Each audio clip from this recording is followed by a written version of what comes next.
Waalaikumsalam warahmatullahi wabarakatuh. Selamat malam dan salam sejahtera bagi kita semua. Yang terhormat Bapak Camat Sukoharjo, yang kami hormati Bapak Kapolsek Sukoharjo dan Ramil 08081 Kota Blitar, yang kami hormati Ketua FKDM Kota Blitar, yang saya hormati Ketua dan anggota FKDM Kecamatan Sukoharjo Kota Blitar, yang kami hormati Kasih Pemerintahan dan Tertibum Kelurahan dan Kecamatan Sukoharjo, serta undangan yang berbahagia. Dalam rangka peran aktif FKDM Kecamatan Sukoharjo dalam masa pandemi COVID-19, maka pada malam hari ini dilaksanakan rapat koordinasi FKDM Kecamatan Sukoharjo Kota Blitar tahun 2020. Mengawali acara hari ini, marilah kita bersama-sama menyanyikan lagu kebangsaan Indonesia Raya. Hadirin dimohon berdiri.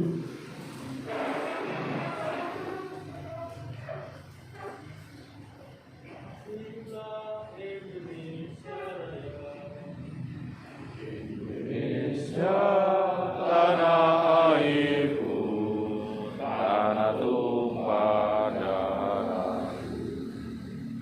Di sanalah aku berdiri, cari padu ibuku. Indonesia kebangsaanku, bangsa dan tanah airku. Marilah kita berseru, Indonesia bersatu. Hiduplah tanahku, hiduplah negeriku, bangsaku, rakyatku semuanya. Bangunlah jiwanya, bangunlah badannya untuk Indonesia Raya.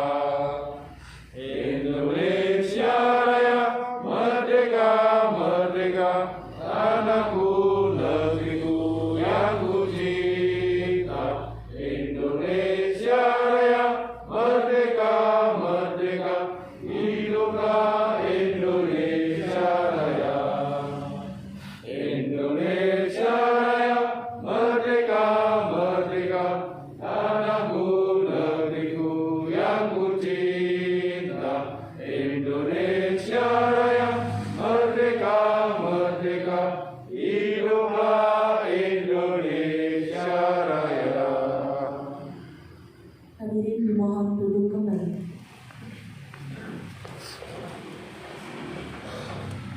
Undangan yang saya hormati, agar acara hari ini berjalan lancar dan mendapat ridho dari Tuhan Yang Maha Esa, marilah kita berdoa bersama menurut agama dan keyakinan masing-masing. Berdoa mulai.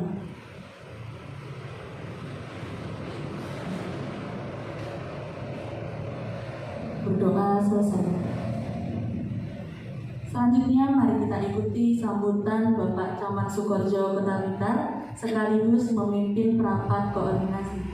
Kepada Bapak Juyanto SEMM kami persilahkan.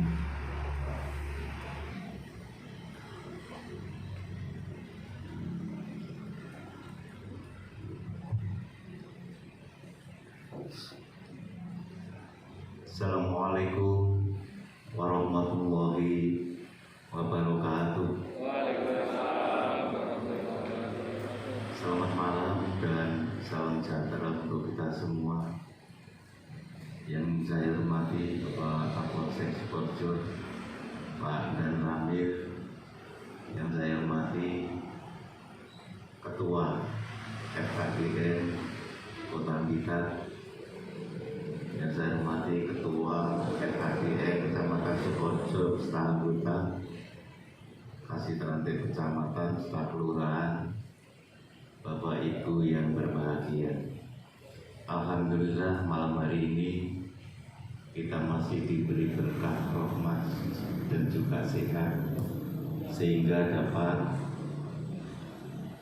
bertemu di Balai Kecamatan Sukoharjo dalam keadaan sehat walafiat. Amin. Saya atas nama pribadi dan atas nama pemerintah kecamatan menyampaikan kasih atas kehadiran, atas kerawan Bapak Ibu dalam memenuhi undangan kami pada malam hari ini. Teriring doa, mudah-mudahan pertemuan pada malam hari ini membawa berkah untuk kita semua. Amin. Bersalawat pada Rasulullah biqouli Allahumma sholli ala sayyidina Muhammad wa ala ali sayyidina Muhammad. Mudah-mudahan kita semuanya mendapatkan syafaatnya baik di dunia maupun di akhirat kelak. Bapak Ibu yang saya hormati, kesempatan ini nanti ya ada beberapa narasumber baik dari FKDM Pertamina, Pak Kapolsek, Pak Danramil. Selanjutnya kita lanjutkan sharing saran masukan oleh Bapak Ibu sehingga untuk mengawal kegiatan-kegiatan, kondisi, situasi khususnya di wilayah Kecamatan Sukorejo ini bisa seperti yang kita harapkan. Ada beberapa hal sebelum ke Bapak-Bapak narasumber, Bapak Ibu, bahwa terkait kondisi terakhir ini saya mohon juga bantuan dukungan Bapak Ibu bahwa sesuai dengan visi misi pemerintahan sekarang bahwa masyarakat sehat, ekonomi bangkit. Artinya bahwa kondisi dengan adanya COVID ini, masyarakat diharapkan kepeduliannya untuk mematuhi anjuran-anjuran pemerintah sehingga masyarakat bisa berdampingan dengan model atau pola baru ini sehingga tetap bisa terjaga kesehatannya dan juga bisa melaksanakan kegiatan bekerja seperti biasa sehingga kedua-duanya bisa tercapai. Yang kedua, Bapak Ibu, bahwa akhir-akhir ini bahkan sampai kemarin Selasa kita semua mengikuti perkembangan terkini terkait dengan disahkannya Undang-Undang Cipta Kerja baik dari pusat, provinsi sampai ke daerah. Ini banyak yang berdemo menolak undang-undang ini. Terkait dengan ini Bapak Ibu, saya juga mohon menyampaikan pada apa itu keluarga, apa itu warga di lingkungan Bapak Ibu masing-masing terkait dengan apa itu pemuda, apa itu dengan santri, apa itu masih SMA atau sudah kuliah. Artinya apa? Demo memang sudah atau menyampaikan aspirasi pada pemerintah sudah dikasih ruang, diperbolehkan. Namun ternyata yang terjadi saat ini banyak peserta demo ini yang di demo tidak tahu isinya, yang di demo itu belum tahu, tapi sudah ditentang. Ini sebetulnya kan lucu. Anak saya juga mahasiswa dan saat ini ada di rumah. Saya tunjukkan berita di TV. Coba sampean lihat ini yang ditangkap semuanya diinterogasi sama polisi. Ternyata dia hanya ikut-ikutan dan nggak tahu. Sama jangan seperti itu. Demo boleh, tapi jangan tahu dulu isi dari yang tidak disetujui, itu harus tahu.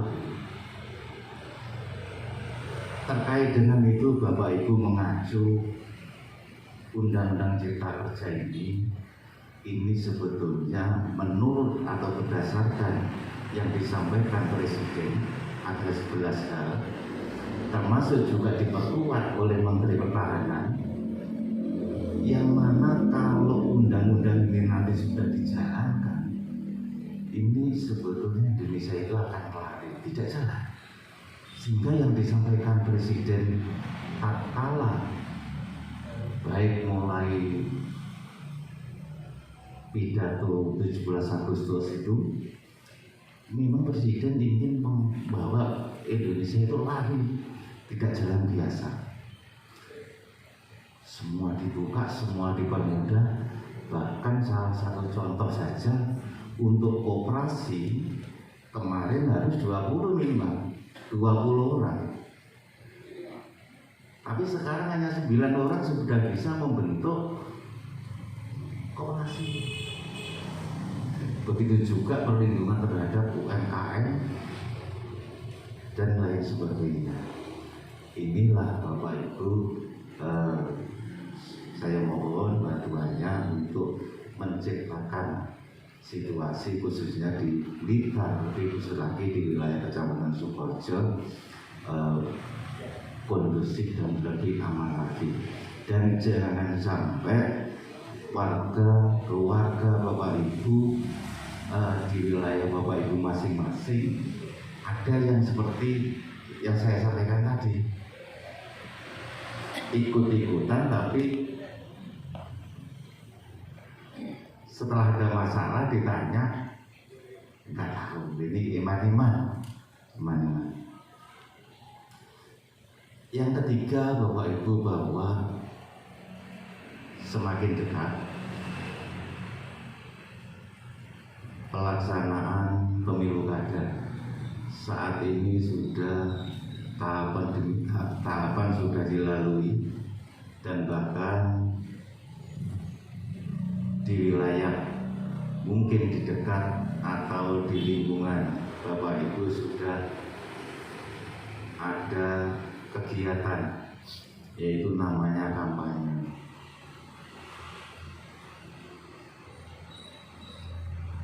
Memang kampanye yang bersifat rapat umum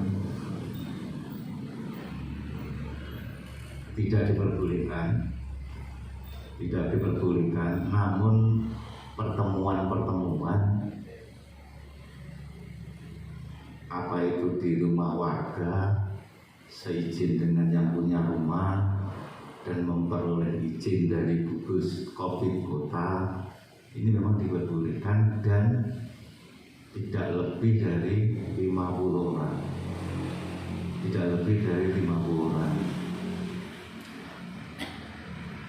Tidak hanya untuk kampanye, izin di masa pandemi ini diperbolehkan, namun juga warga Bapak Ibu jika punya hajat, apa diperbolehkan boleh, tapi tetap mendapatkan izin, mengurus izin, yaitu RT, RW, kelurahan, kecamatan, Pandan Tamil, dan Polsek. Nanti pelaksanaannya akan dibantu. Dikandung maksud apa? Supaya pelaksanaan baik hajatan maupun kegiatan kampanye yang terselenggara ini tidak menjadi klaster baru COVID-19. Tidak menjadi klaster baru. Bahkan khusus untuk pilkada, saya yakin juga Bapak Ibu tahu bahwa banyak yang menolak pilkada dilaksanakan. Apa itu dari ormas, apa itu dari tokoh, apa itu dari cendekiawan. Menolaknya apa? Menolaknya sangat khawatir pelaksanaan ini menjadi klaster baru. Namun pemerintah yakin bahwa ini nanti bisa dilaksanakan dengan dukungan warga masyarakat, dukungan Bapak Ibu semua, pilkada bisa berjalan, COVID tidak bertambah.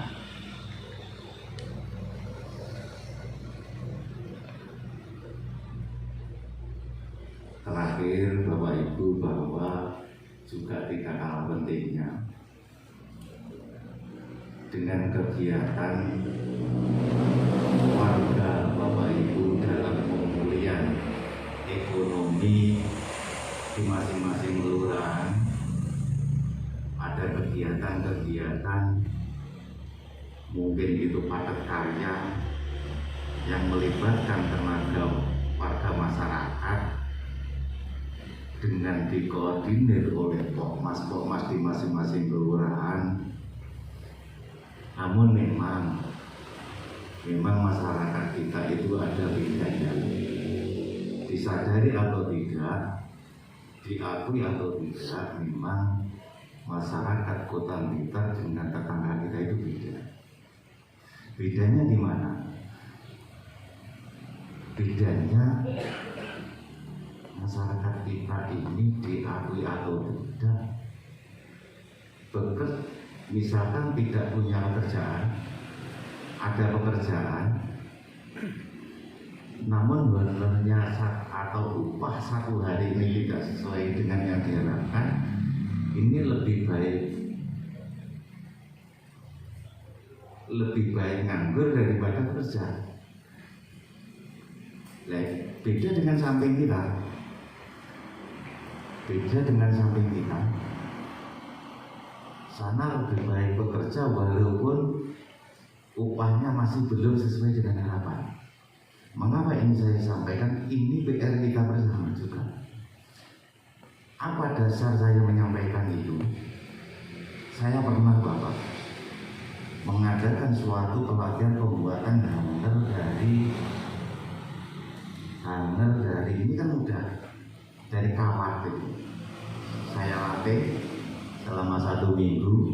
Saya sharingkan dengan perusahaan sehingga bahan baku dan jadi itu diambil di sana, dijual di sana, di label di sana.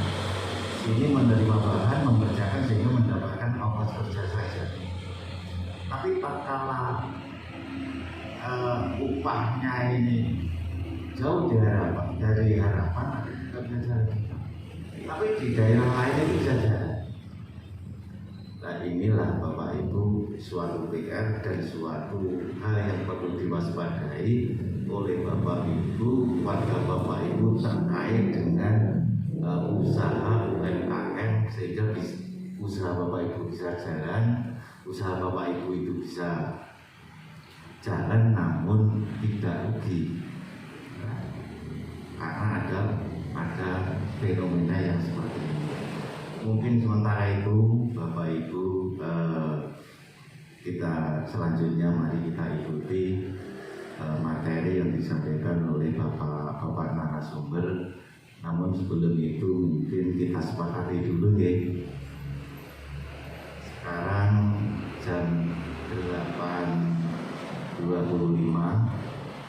Nanti masing-masing Bapak narasumber paling lama 15 menitan kita lanjutkan sharing. Ada nih? Setuju nih? Oke, terima kasih. Selanjutnya kita ikuti materi dari Ketua FKDM Kota Blitar pada Pak Sunarba ST. Saya persilakan.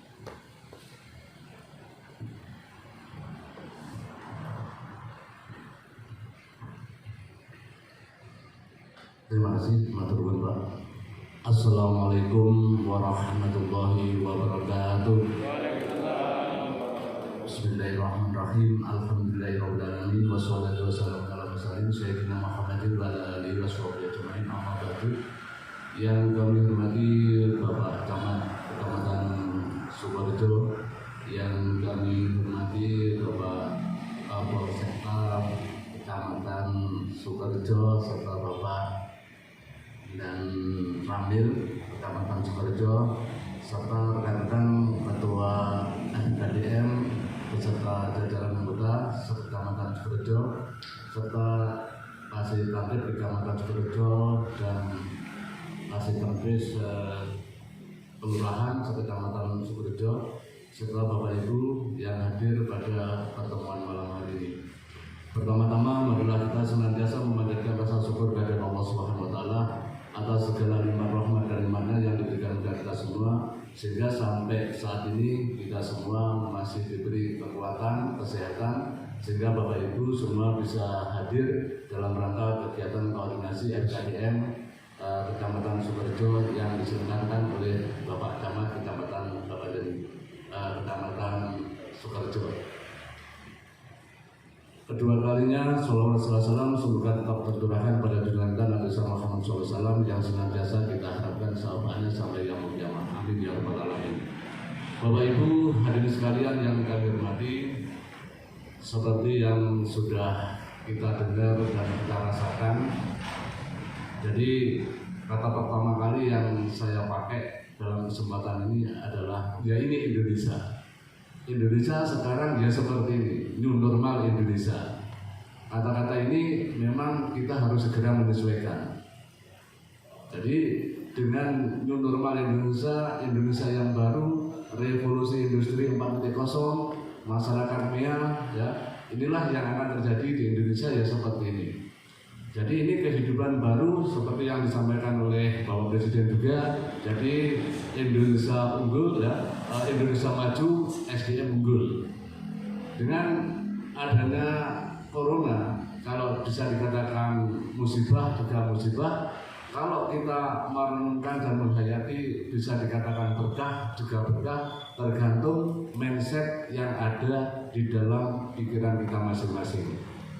Jadi bagi Bapak Ibu yang mungkin yang pekerjaannya atau hobinya sering berpetualang, sering koordinasi, rapat jarak jauh, dengan adanya COVID seperti ini ternyata pekerjaan itu lebih cepat, lebih baik, karena kita tidak usah ke Surabaya, kita tidak usah ke Jakarta, ya bahkan dengan fasilitas Zoom meeting itu semua bisa teratasi dalam waktu yang sesingkat-singkatnya. Ya inilah Indonesia seperti ini yang harus kita ketahui.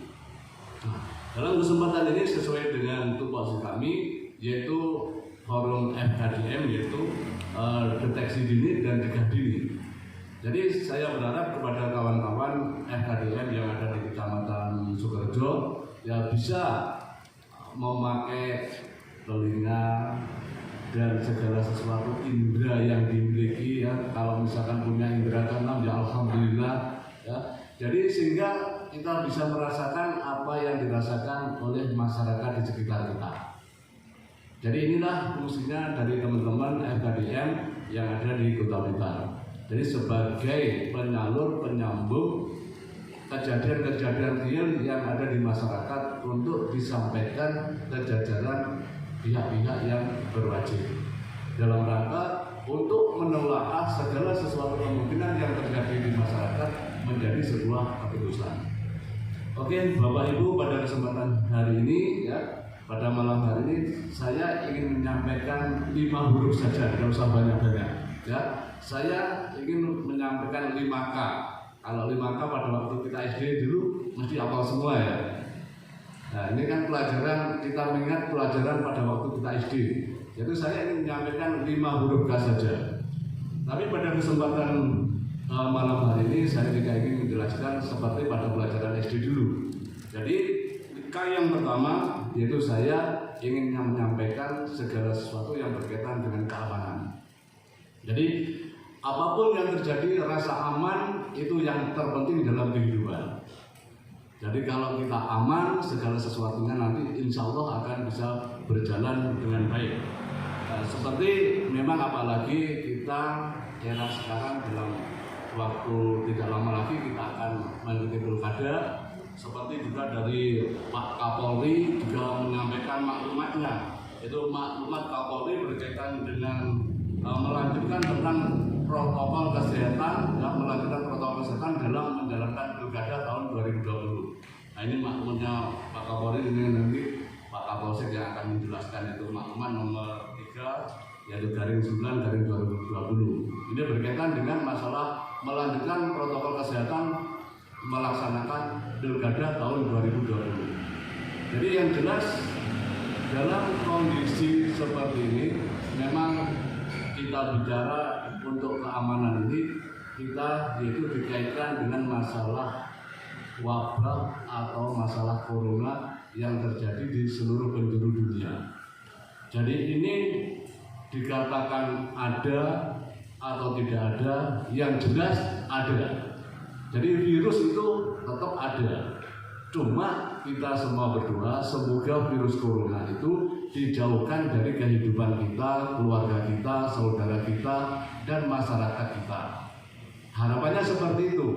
Ya, jadi kita tetap yakin bahwa kita harus mengikuti protokol-protokol kesehatan seperti yang dianjurkan oleh Menteri Kesehatan, yang dikawal oleh Bapak Kapolri. Itu yang pertama kali. Saya juga berharap kepada teman-teman FKDM untuk membantu ya kondisi real di masyarakat. Jadi juga untuk menyampaikan informasi-informasi bahwa isu yang berkembang di masyarakat, mungkin di YouTube yang berkembang seperti itu gencarnya, ada yang menghina dan sebagainya.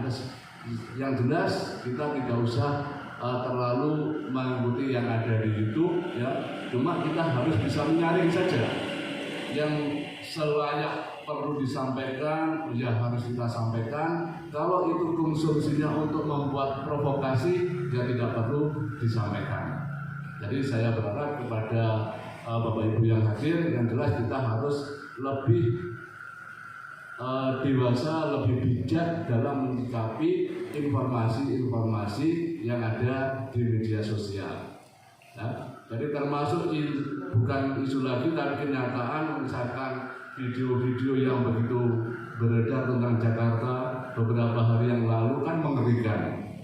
Nah, kalau misalkan masyarakat tidak melek pendidikan, tidak paham tentang kondisi Indonesia yang sebenarnya, ya mereka juga akan terpengaruh bahwa ternyata Indonesia kacau balau.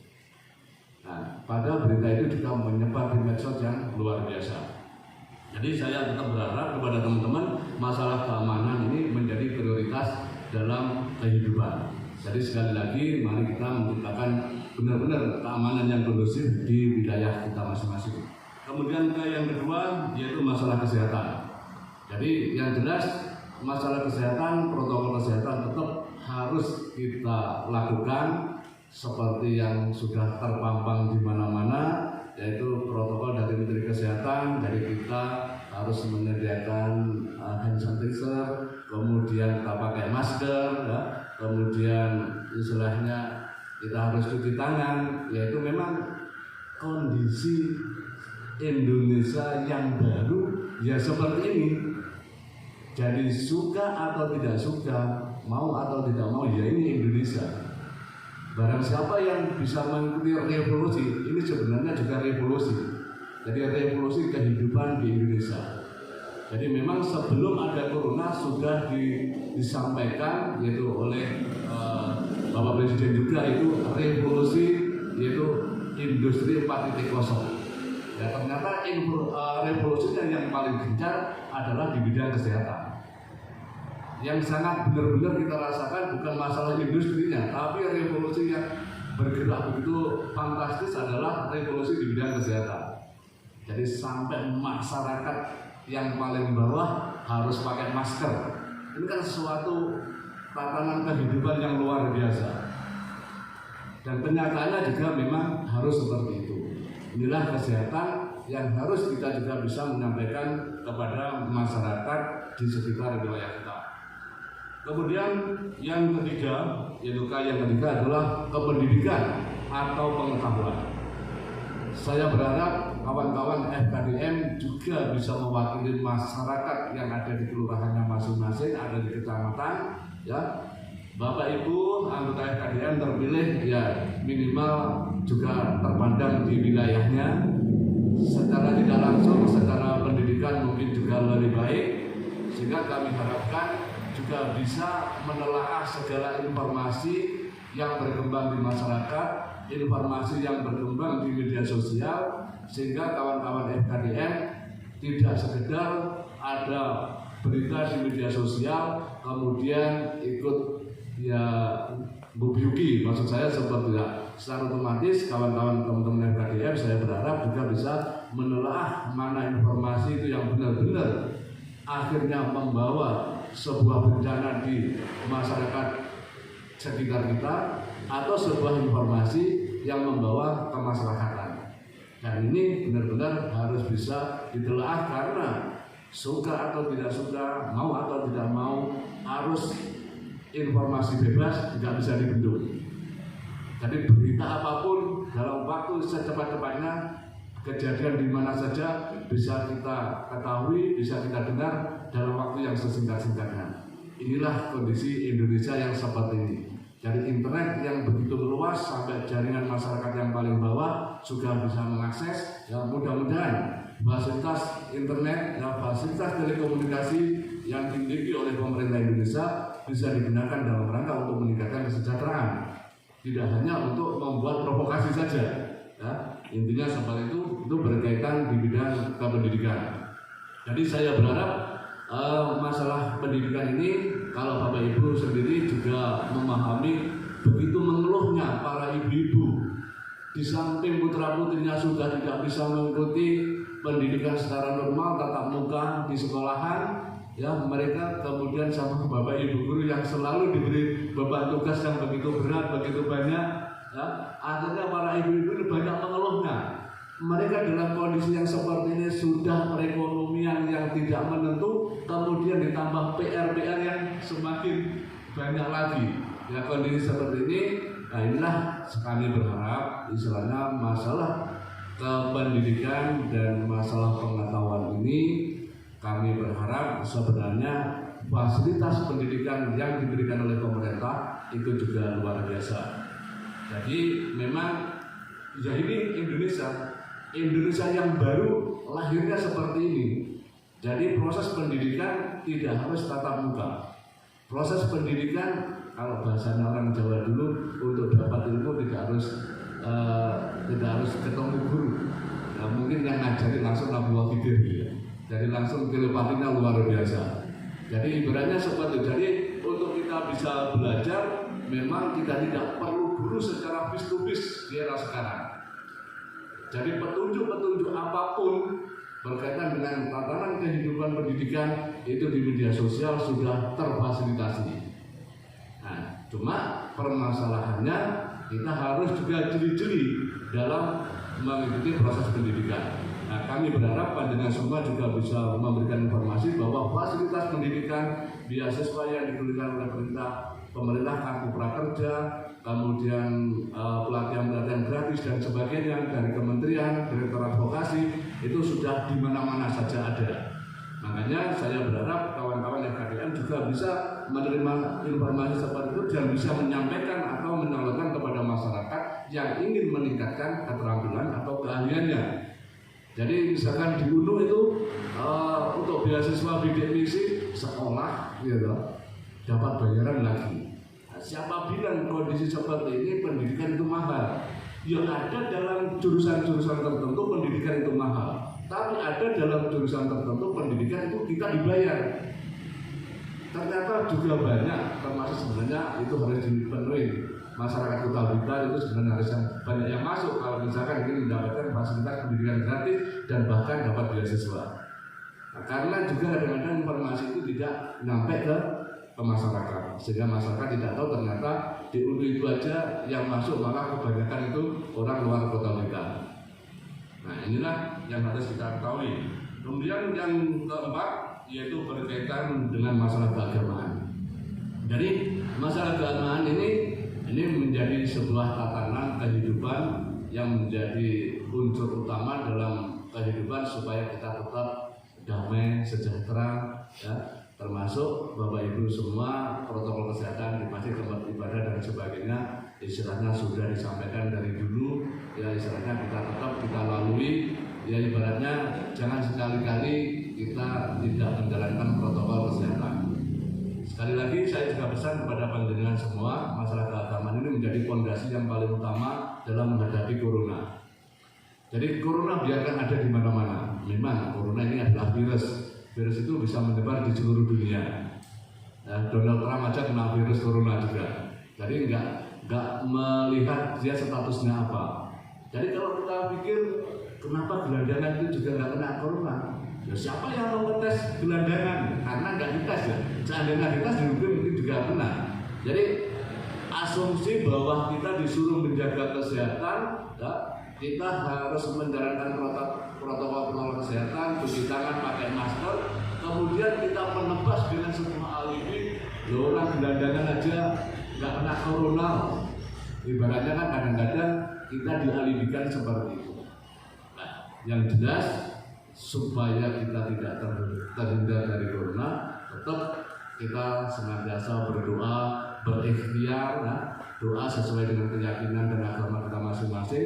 Ya berikhtiar, kita juga mengikuti protokol kesehatan supaya corona biarkan tetap ada, tapi semoga corona itu menjauh dari diri kita, menjauh dari keluarga kita, menjauh dari masyarakat kita dan masyarakat sekecamatan Sukorejo. Biar dijauhi dengan corona, biarkan corona ada di sana.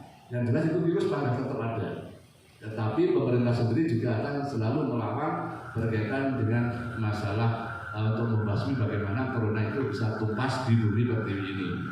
Kemudian yang terakhir yaitu masalah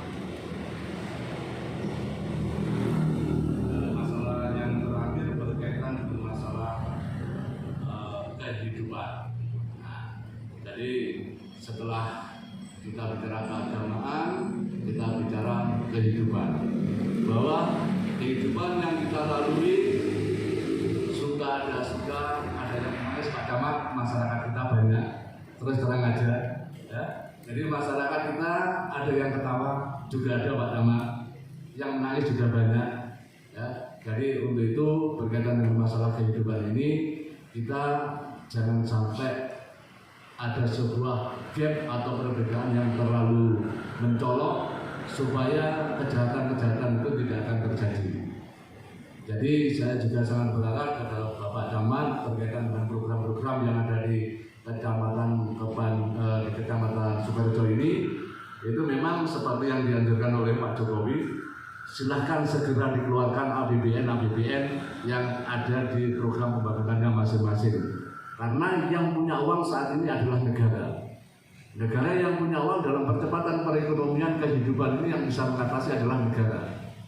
Nah, untuk itu negara kalau misalkan punya program, segera program-program itu dijalankan. Supaya apa? Supaya perputaran keuangan itu segera terjadi di masyarakat.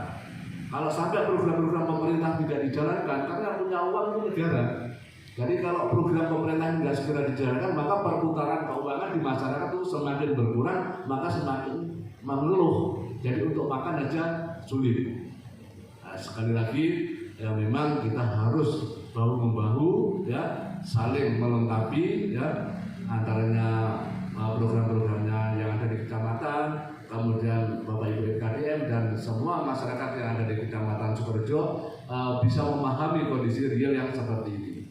Memang juga ada yang bisa bertahan di era corona dan ada yang tidak bisa bertahan di era corona.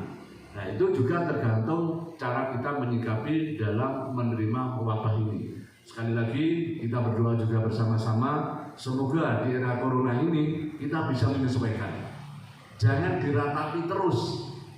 Jadi corona kalau diratapi, kita semakin menjadi bahaya. Kita akan imun tubuh kita semakin lemah-lemah. Jadi kita malah sebenarnya kita tidak kena corona karena kita terlalu berpikiran corona, kita nggak bisa kemana-mana, ya, akhirnya kita nggak punya uang, malah jatuh sakit. Nah, ibaratnya seperti kita tetap senantiasa berdoa, jaga imun, ya, kesehatan kita jaga, makan yang banyak seadanya, yang penting ada nasi.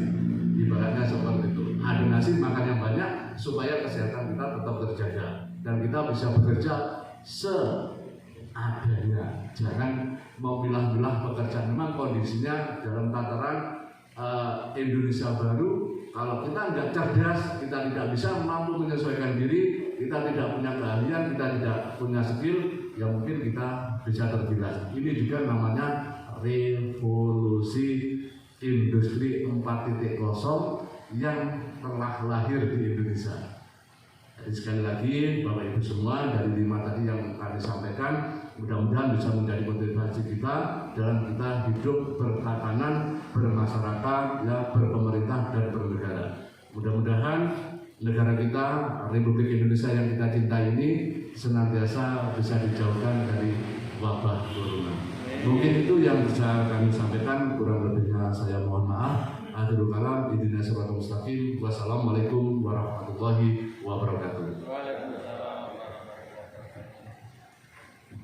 Terima kasih Pak Narko. Tepuk tangan Bapak Ibu.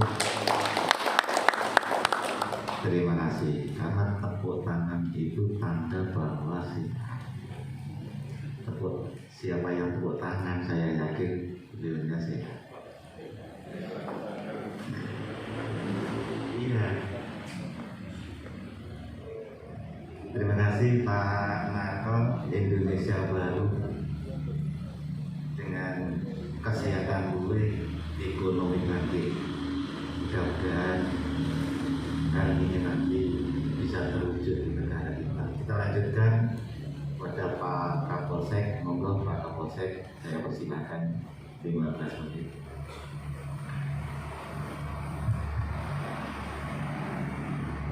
Assalamualaikum warahmatullahi wabarakatuh. Selamat malam dan salam sejahtera yang saya hormati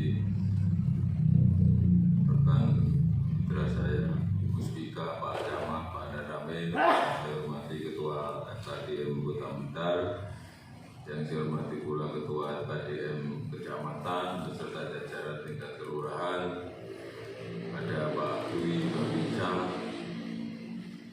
dan Bapak-bapak sekalian yang hadir di tempat ini, yang utama dan paling utama, mari kita bersyukur atas nikmat Tuhan yang kita terima sehingga malam hari ini panjenengan saya bisa ada di tempat ini dalam kondisi yang sehat, lahir dan batin. Mudah-mudahan seterusnya dan sampai kita mendapat panggilannya, kita posisinya diberikan yang seperti ini, selalu sehat.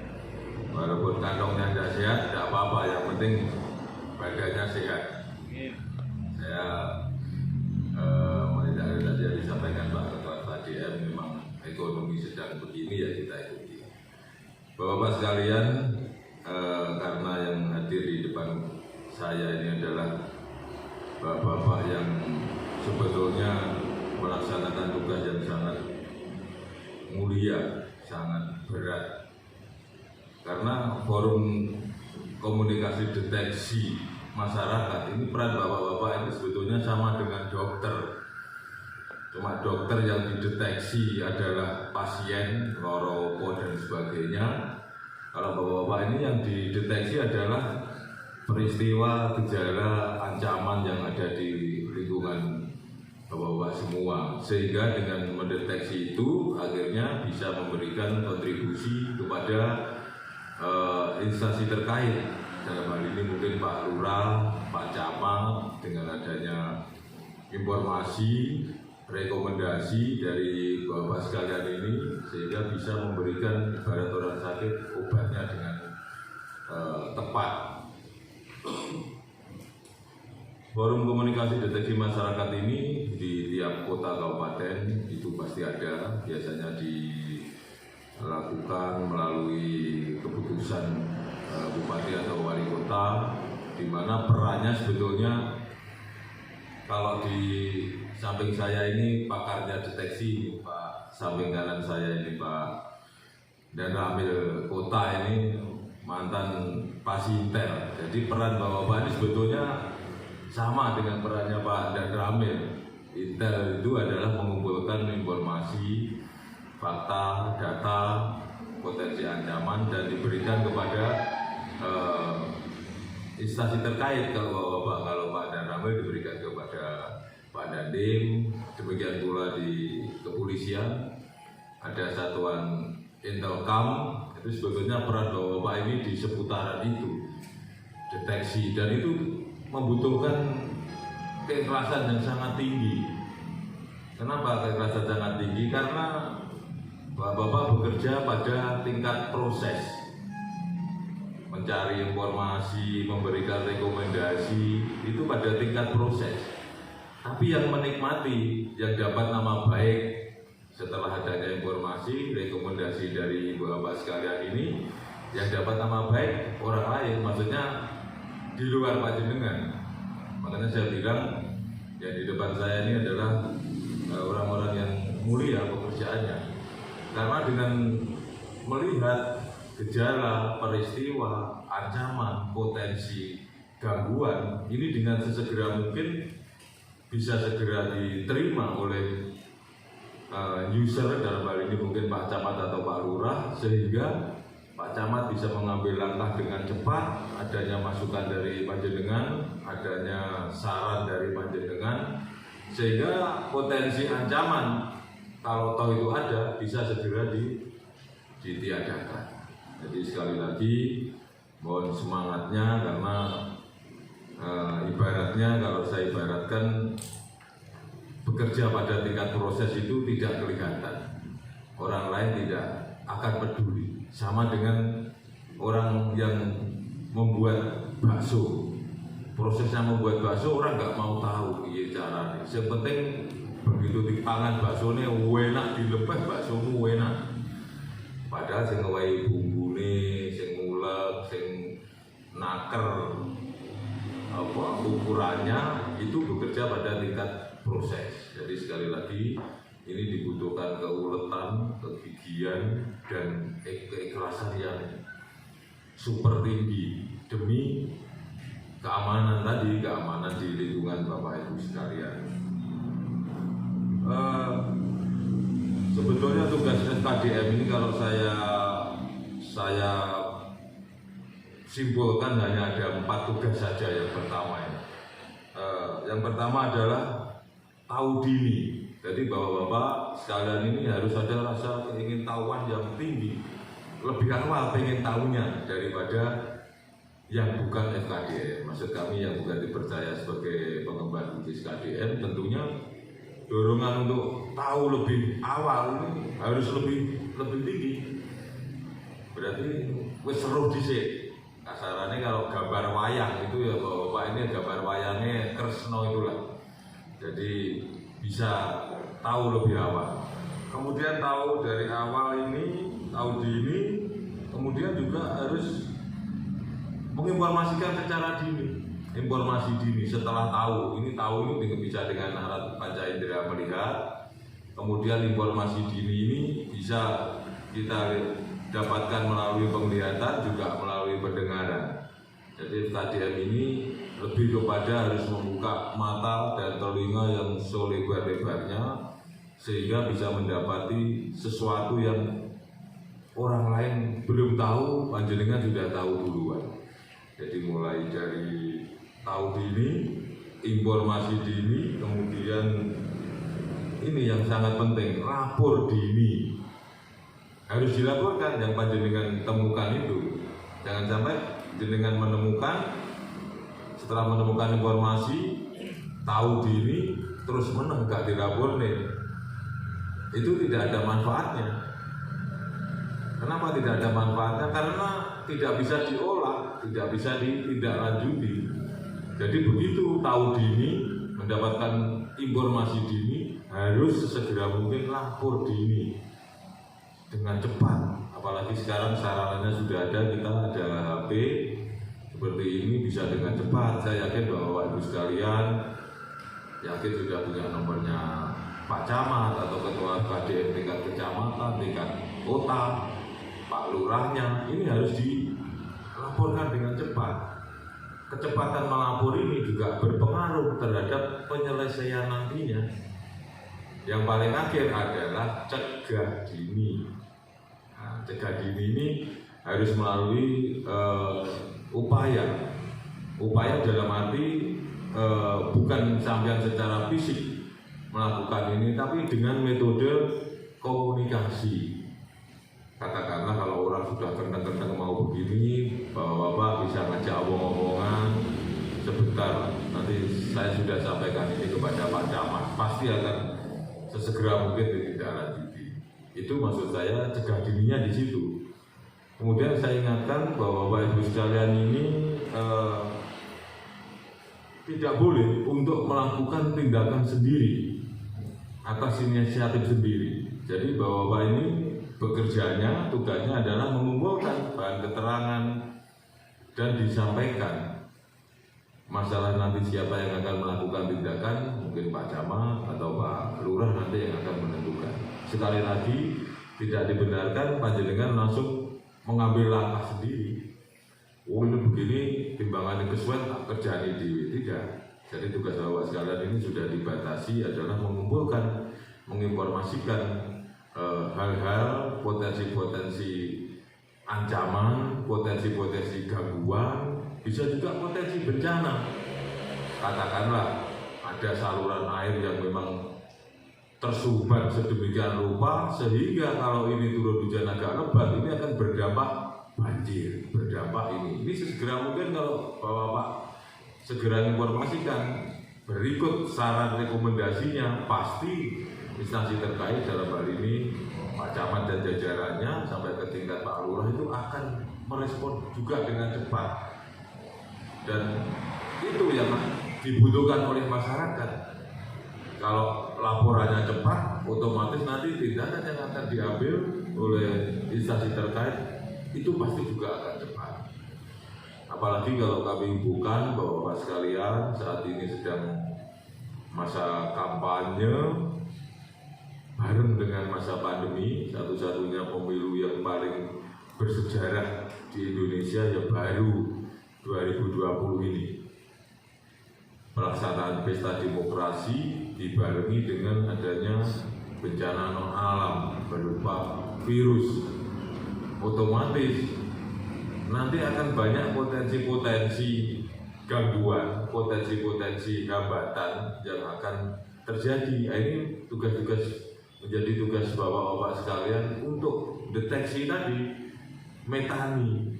Contoh mungkin ada penentuan lokasi TPS, di mana TPS-nya ini katakanlah berdekatan dengan keluarga atau orang yang pernah confirm positif. Nah ini masukan-masukan informasi dengan cepat ini sangat dibutuhkan oleh Pak Lurah, oleh Pak Camat sehingga bisa mengambil langkah-langkah nanti untuk penyelesaiannya. Sekali lagi yang melekat di Bapak-Bapak sekalian ini adalah menemukan dengan cepat, tahu dengan cepat, menginformasikan dengan cepat, melapor dengan cepat, mencegahnya ini ya supaya masyarakat ini tidak mengambil langkah sendiri dengan cara komunikasi. Kalau bahasanya Pak Dan Ramil ya dengan penggalangan. Penggalangan itu komunikasi dua arah dengan harapan sasarannya ini tidak melakukan aksi sendiri secara pribadi. Kemudian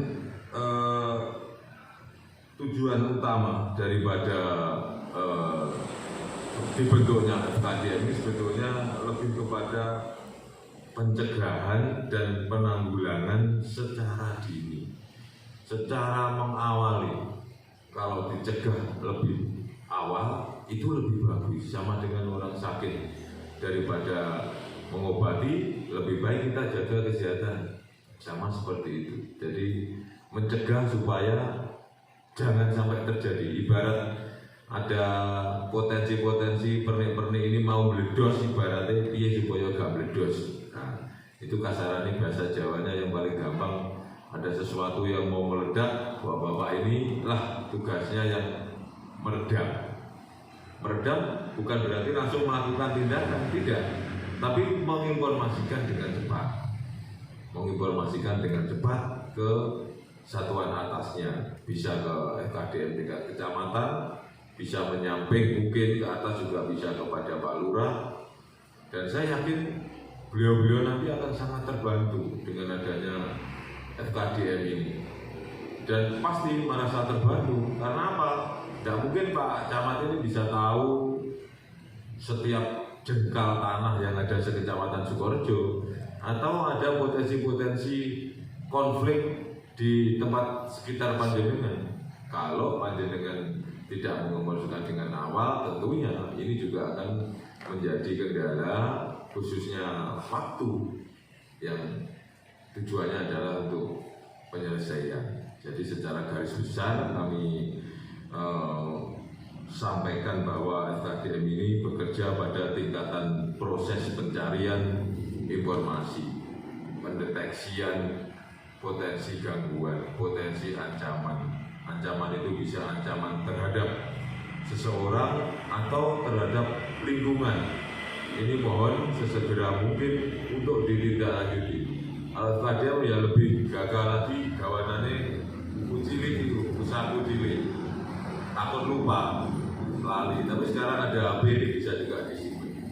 Menemukan ini masukan info dari masyarakat, oh Pak begini Pak, oh ada orang luar negeri datang ke tempat saya Pak, tapi orangnya itu kayaknya mencurigakan begini Pak. Bapak tidak perlu mengambil langkah sendiri, ada lembaga yang menangani sendiri, bisa disampaikan ke RT-nya dengan cepat, bisa disampaikan ke Pak Lurahnya dengan cepat. Artinya info inilah yang sangat dibutuhkan. Jadi sekali lagi, rohnya FKDM ini adalah, kalau saya katakan sama dengan intelnya Pak Camat lah, panjenengan seperti itulah bahasanya. Intelnya Pak Camat, intelnya Pak Lurah, sebetulnya itu cuma namanya saja yang dibuat forum deteksi dini masyarakat. Kemudian yang terakhir yang perlu saya sampaikan kepada bapak-bapak sekalian ini, bahwa informasi ini selain dari bapak-bapak sekalian, tentunya pihak-pihak terkait ini juga bisa juga menerima informasi yang tadi disampaikan Pak Ketua FKDM, zamannya sudah zaman seperti ini.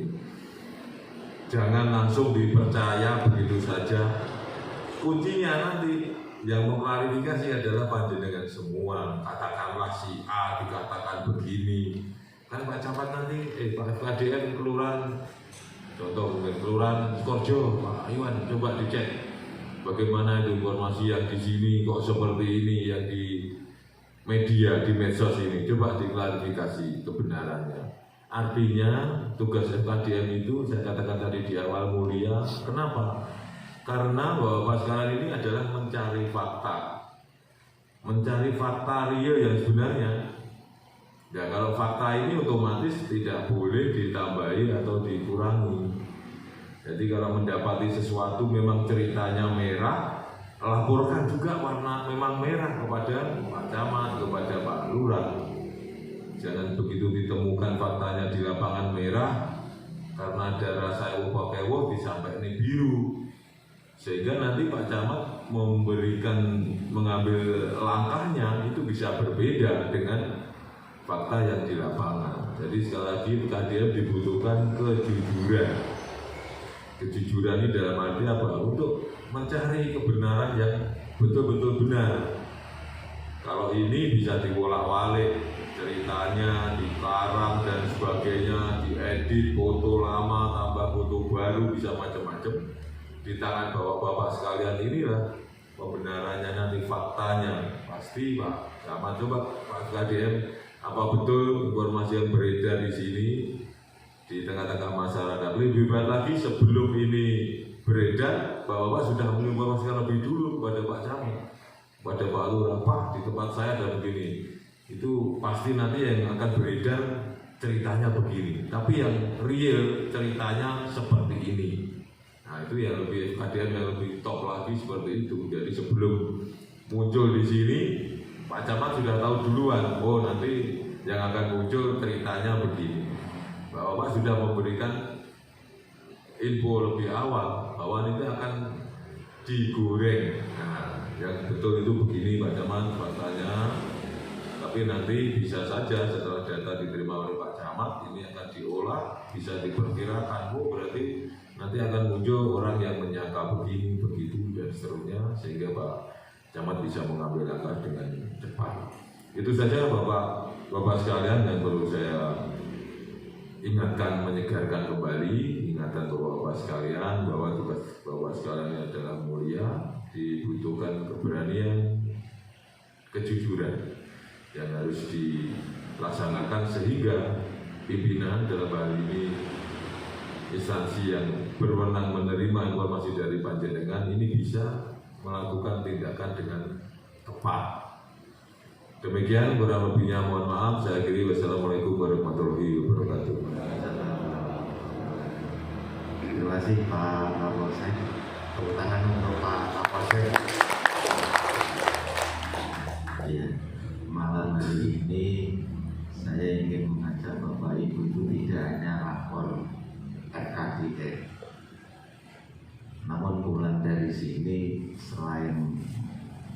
kita silaturahmi juga akan tambah semakin sehat. Dan tepuk tangan tadi sehat yang kedua.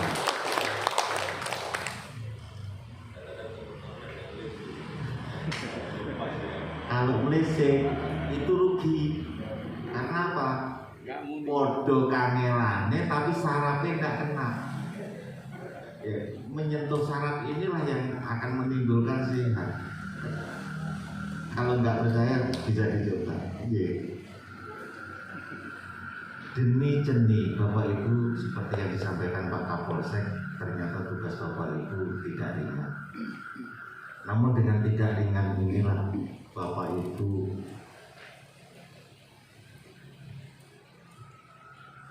seperti kalau saya ibaratkan seperti guru, kalau guru masih dapat gaji, tapi Bapak Ibu tidak ada, dituntut keikhlasan. Namun inilah mulianya tugas Bapak Ibu, dituntut seperti matahari menyinari, ikhlas menyinari, tak harap kembali, dituntut seperti rembulan menyinari, tidak boleh kasih dan tidak panasi, dituntut seperti bumi dan lain sebagainya. Itu kalau diteruskan ada 8. Dan kalau kuat kanggonan 8 itu, Bapak Ibu termasuk orang yang kanggonan Wahyu Mahkutoromo. Kayak gitu kan?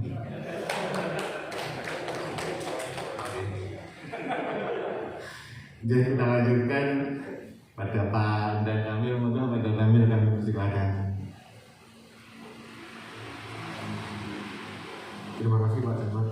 Assalamualaikum warahmatullahi wabarakatuh. Waalaikumsalam warahmatullahi wabarakatuh. Yang terhormat Bapak Muspika Panjen Muspika Sukorjo, hadir secara pribadi Pak Camat dan Pak Kapolsek, Pak Ketua FKD dan Kota Blitar, dan Bapak-Bapak, Ibu-Ibu, Kasih Trampek, Kasih Kelurahan yang tergabung dalam forum komunikasi kewaspadaan dini masyarakat tingkat kecamatan Sukoharjo.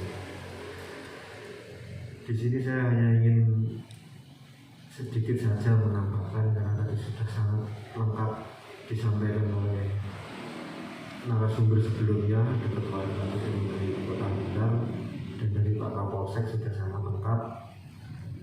Tadi memang betul yang disampaikan oleh Pak Kapolsek bahwa FKDM tingkat kecamatan ini merupakan suatu wadah yang dibentuk dalam menciptakan suatu kondisivitas di wilayah, di mana hal ini bukan hanya menjadi tugas aparatur keamanan, namun juga menjadi tugas kita bersama seluruh warga masyarakat.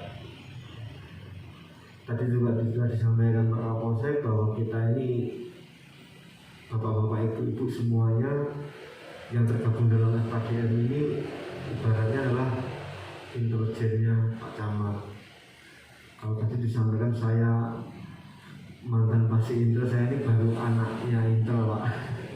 Kalau Pak Kapolsek ini sudah mbahnya Intel, lebih lengkap, lebih paham. Perlu kita ketahui bersama juga betapa beratnya tadi tugas Bapak-bapak, Ibu-ibu di dalam forum kewaspadaan dini ini. Namun demikian tadi Pak Camat juga menyampaikan bahwa kita laksanakan dengan ikhlas. Apapun ikhlas itu tugas itu sangat ringan. Dan juga untuk meringan tugas Bapak-bapak Ibu sekalian juga dalam menunjang tugas tersebut juga mungkin Bapak-bapak, Ibu-ibu bisa mencari mitra kerja, kalau istilahnya jaring, memperingan tugas Bapak Ibu sekalian. Kalau hanya menjadikan studio mungkin di dalam suatu wilayah yang luas, apalagi di kota, sangat kompleks permasalahannya. Itu perlu adanya rekan-rekan kerja, mitra kerja dari Bapak-bapak sekalian itu, yang tentunya hal ini juga yang sudah terpilih, terseleksi, sehingga apa yang menjadi tugas FKDN tadi, diantaranya adalah mendapatkan informasi, tentunya adalah informasi yang akurat, yang sudah diverifikasi kebenarannya, bukan informasi yang hoax kalau saat ini. Itu mungkin bisa memperingan tugas bapak-bapak. Jadi informasi itu bukan hanya dari anggota forum FKDN saja, tentunya dari segala lapisan masyarakat yang bisa menyampaikan secara dini, mendeteksi secara dini. Informasi apapun kita terima, tentunya juga telah diverifikasi tadi. Kemudian dari mitra kerja tadi juga sangat diperlukan suatu sinergitas. Ini sinergitas sangat mendukung keberhasilan tugas bapak-bapak, ibu-ibu yang sangat mulia tadi, dari berbagai tokoh agama, tokoh pemuda, dan segala lapisan masyarakat tentunya. Tadi sudah banyak dicontohkan Pak Camat, saya saya hanya sedikit saja memberikan contoh juga, bahwa tadi dicontohkan Pak Camat, Pak Kapolsek, intelijen itu mendeteksi secara dini. Contohnya tadi, kalau sudah ada gejolak awal di masyarakat, mungkin yang akan terjadi nanti apa, istilahnya kita jadi tukang ramal ya, jadi peramal. Contohnya tadi saat seperti ini sudah mulai musim hujan, mungkin kalau ada aliran sungai atau got sungai yang menyumbat, ada pohon yang rindang mungkin bisa ditebang, itu juga mendeteksi secara dini dari berbagai aspek yang ada di masyarakat, bukan hanya bencana alam, bencana non alam, termasuk juga bencana sosial. Di kota Blitar ini bapak-bapak ibu sekalian sudah sangat kondusif situasi yang ada di sini. Mari kita ciptakan situasi ini, apalagi khususnya menjelang pilkada kota Blitar ini, sama-sama kita wujudkan pilkada yang aman, tentunya juga pilkada yang sehat, karena dalam pandemi ini jangan sampai nanti timbul klaster baru saat pilkada nanti. Pesannya Bapak Kapolres kemarin saya masih ingat, bahwa pilkada yang aman dan sehat. Mungkin itu saja yang bisa kami tambahkan. Ada kurang lebihnya mohon maaf, nanti silakan disambung dengan tanya jawab. Terima kasih. Wassalamualaikum warahmatullahi wabarakatuh. Terima kasih Pak Dan Ramil. Jangan lupa Bapak Ibu kita kasih tepuk tangan Pak Dan Ramil. Sehat yang ketiga. Selanjutnya Bapak Ibu tadi disampaikan Pak Dan Ramil begitu pentingnya deteksi dini dan cegah dini. Tahu sejak awal info dan lapor.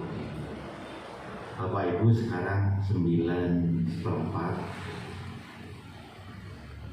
Selanjutnya waktu saya serahkan ke panjenengan, saya tidak batasi karena saya menyadari bulan depan belum tentu kami mampu mengundang Bapak Ibu lagi.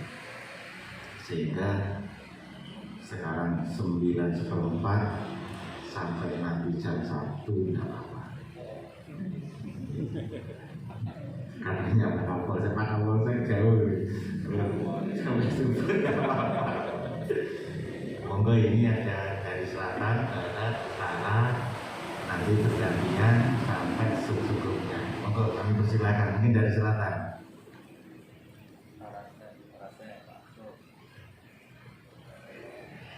Dari tengah Pak Rayo, monggo Pak Rayo. Terima kasih.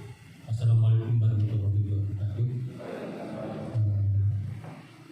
Yang terhormat Bapak Camat dan Muspika dan teman-teman dari FKDN untuk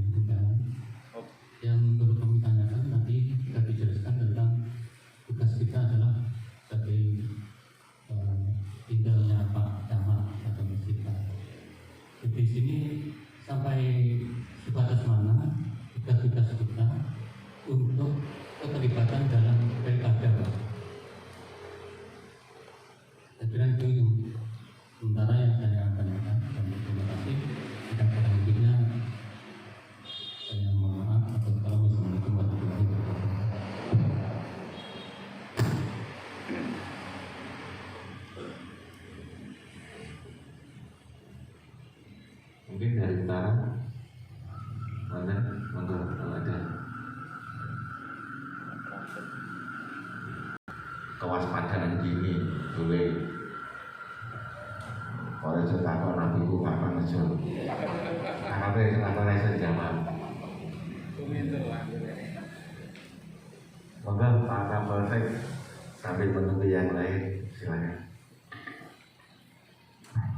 Terima kasih Pak Royo pertanyaannya, dan ini saya yakin rekan-rekan yang lain sebetulnya sama, unek-uneknya sama. Ini posisi pilkada Pak.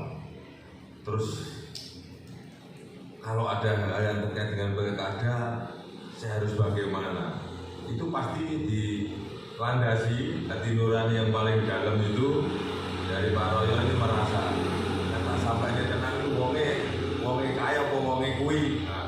Kok nek tidak lanjut apa ora, pasti dilandasi hal seperti itu sehingga muncul pertanyaan. Intinya begini Pak, kita pada posisi seperti forum pada deteksi dini masyarakat itu intinya kalau kaitannya dengan pilkada mungkin yang paling gampang Pak di tempat saya ini kalau kumpul-kumpul bahasnya mesti calonnya A, calonnya B dan seterusnya. Selama itu memang menurut pandangan Pak Royo, bahasanya menurut penglihatan Bapak, pendengaran Bapak, itu arahe arepe nyapo-nyapo, disampaikan saja kepada FKDM kecamatan atau ke Pak Camat langsung. Pasti nanti Pak Camat, kami bertiga pasti akan membahas. Ini satu contoh, Pak, kok enak kampanye nang RT B, kampanyene oleh didatangi calon nomor loro, padahal ning kono kantongnya nomor 1.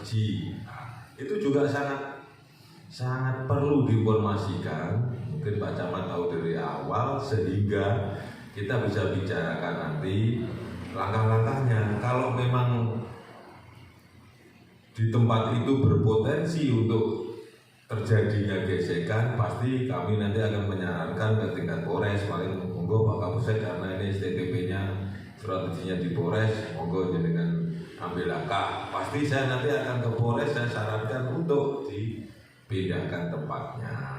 Kalau itu mungkin pandangan dari Bapak Pak Royo, ini kantong iki tapi sing teko iku, sing gawe iku Pak, pasti nanti akan ada begini. Nah itu informasi yang sangat baik kaitannya dengan pilkada kalau dengan sampaikan. Kemudian pemasangan APK Pak, itu di tempat saya walaupun sudah ada pengawas, tapi Bapak sampaikan tidak perlu ke pengawas, kepada Pak Camat. Nanti Pak Camat yang akan melakukan eksekusi. Maksudnya eksekusi ini sampaikan kepada Banwas. Artinya peran FKDM ini mulai dari melihat, mendengar, kemudian diinformasikan dengan cepat. Kalau panjenengan menginformasikannya ya kepada Pak Camat, kepada Ketua FKDM Kota. Dan nanti kalau informasi itu sesegera mungkin diperoleh, pasti nanti FKDM Kota juga akan mendiskusikan ini. Informasi dari sampean akan diolah, dibicarakan, dikoordinasikan. Kuncinya Bapak tidak perlu mengambil tindakan sendiri, hanya menginformasikan. Menginformasikan harus dengan cepat disertai fakta. Jangan karena ada tendensi yang lain. Sekali lagi bahwa tugas Bapak itu mulia, dibutuhkan kejujuran. Kejujuran adalah yang membawa kebaikan. Jadi kalau memang benar-benar ini ada APK dipasang di tempat yang tidak semestinya, kemudian kok gak ini tindakan apa-apa, teko Panwas juga gak pernah niru dan sebagainya. Nah, ini informasi ini sangat penting. Panjenengan informasikan ke Pak Camat dan Pak Panwasnya itu di belakang ruangannya Pak Camat itu di selatan. Pak Camat tinggal gewer itu di Sret, itu gak sampean.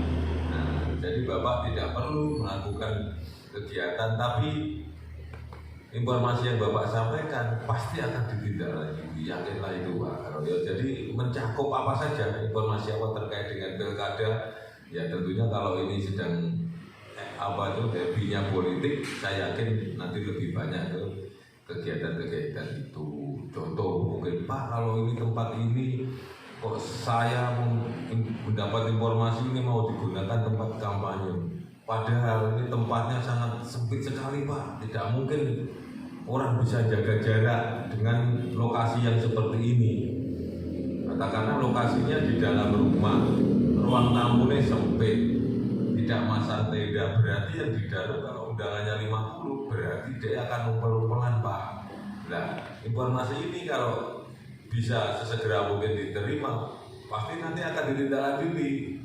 Kita perintahkan melalui Polres, panitia untuk memindahkan yang pertama. Bukan dilarang, tidak ada kampanye dilarang.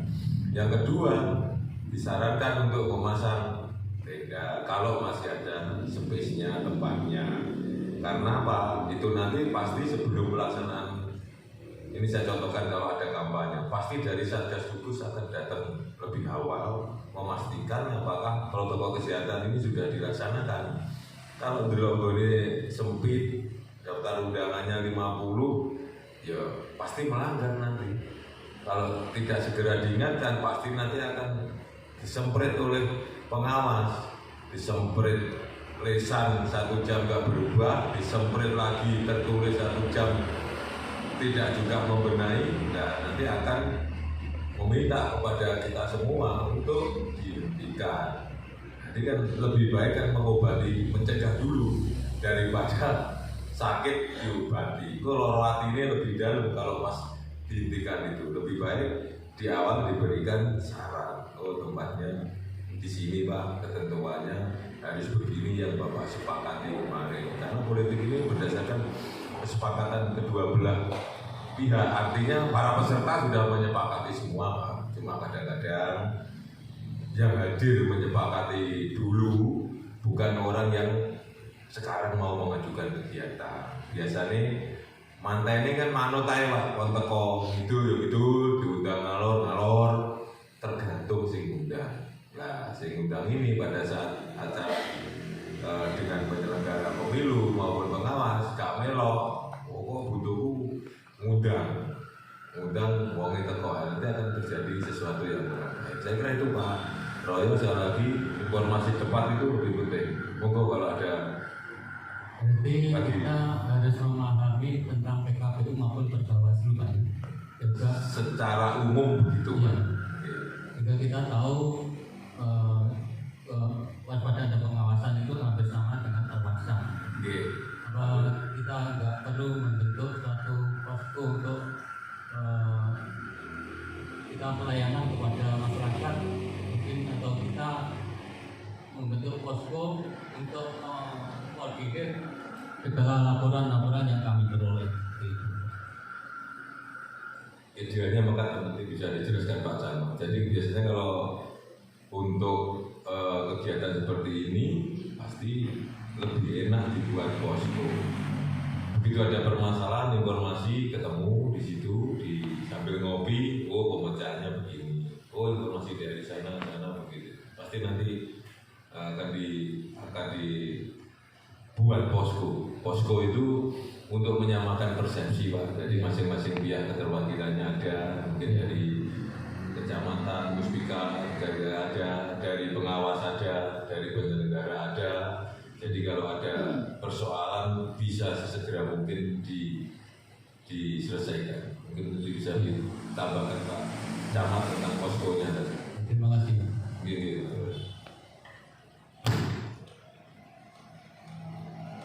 Terima kasih Pak Kapolsek, Pak Royo, terkait dengan kegiatan FKDN di pemilu kada. Tadi disampaikan Pak Kapolsek cukup jelas.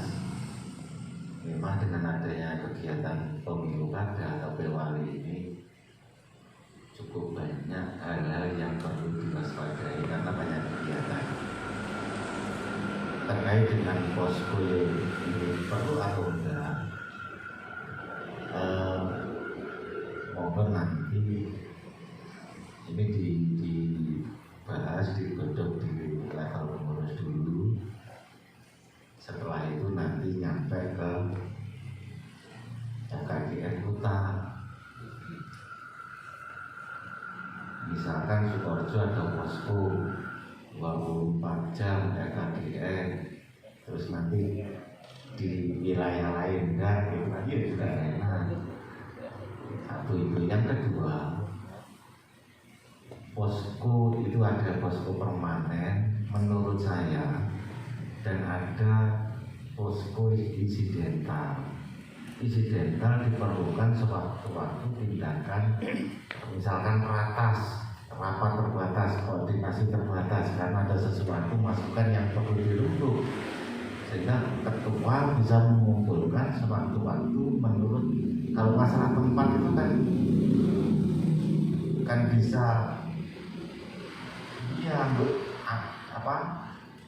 tempatnya cukup banyak. Pak Ketua FKDN ini kan tempatnya sejumlah anggota FKDN itu kan bisa digunakan semua.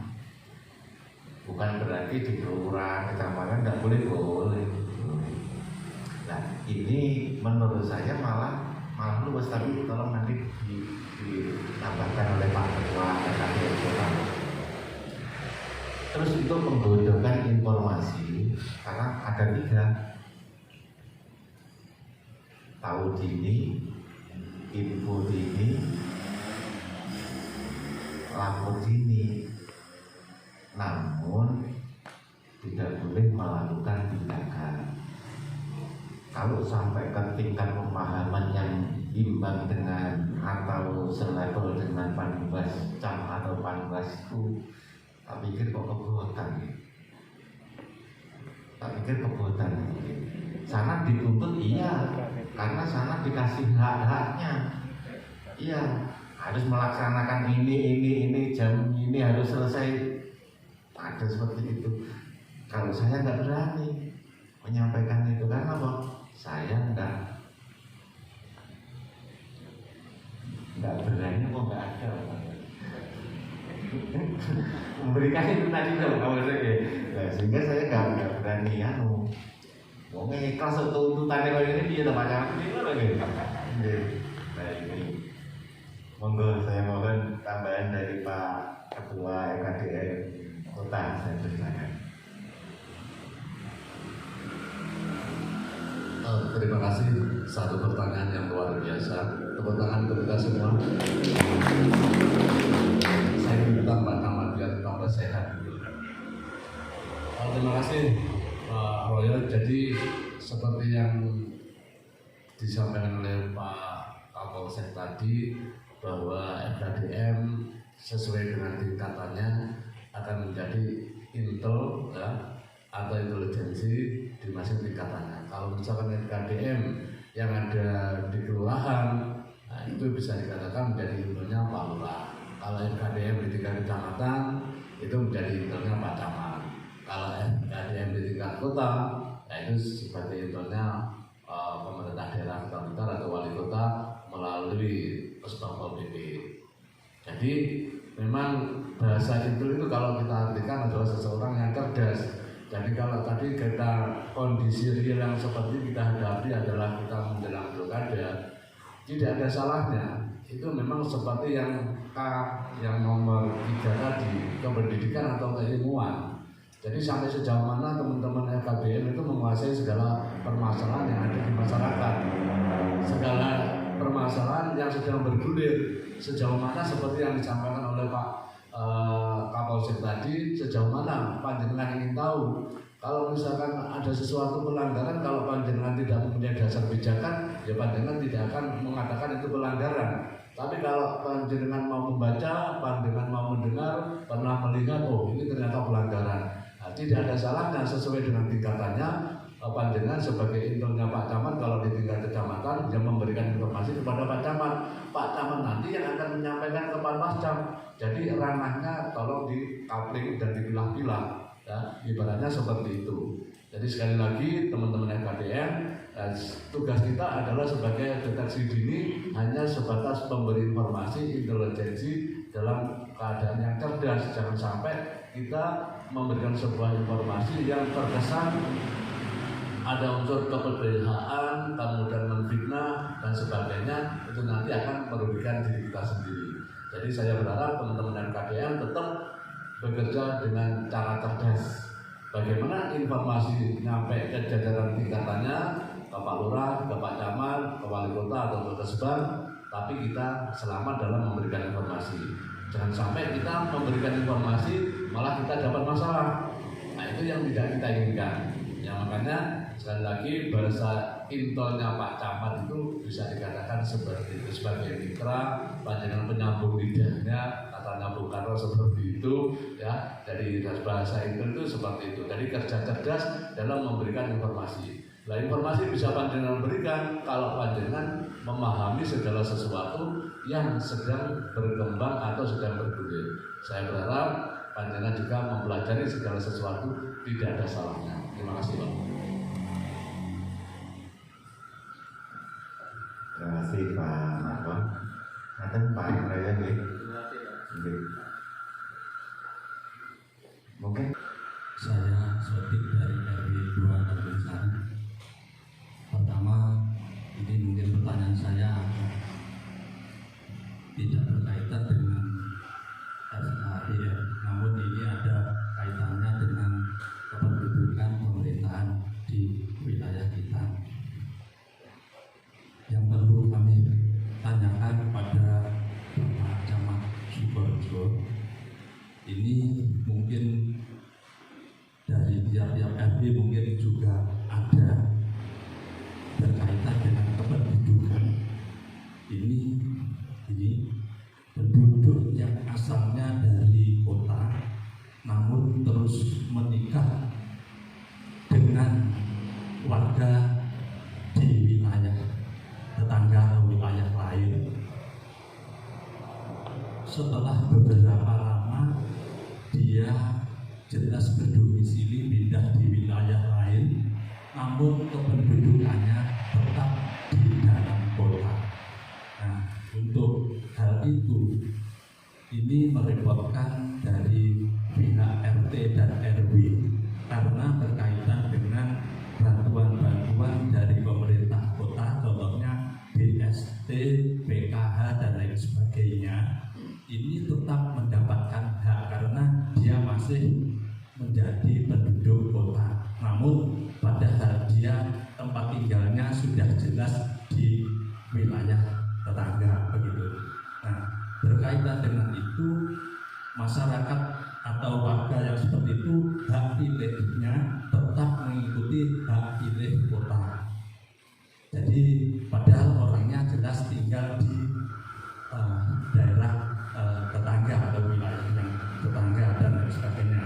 Nah ini menyusahkan Pak RT dan Pak RW itu seandainya dia ini perekaman KTP ini tetap minta untuk perekaman KTP kota padahal dia hidupnya sudah jelas di lain. Nah bagaimana sikap Pak RT dan RW untuk menanggapi atau menangani warga yang seperti itu. Yang kedua, ini berkaitan dengan sebentar lagi ini musim ada liburan sekolah.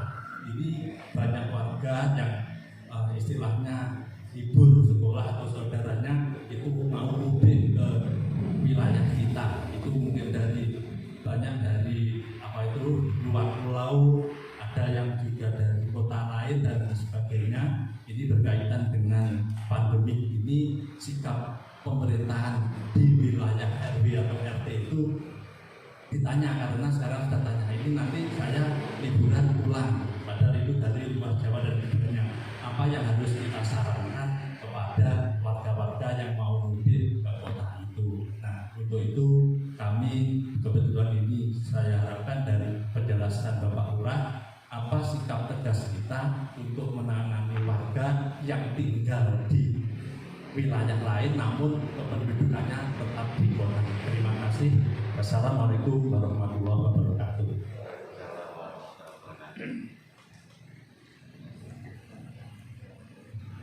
terima kasih Pak RW karena ini juga bisa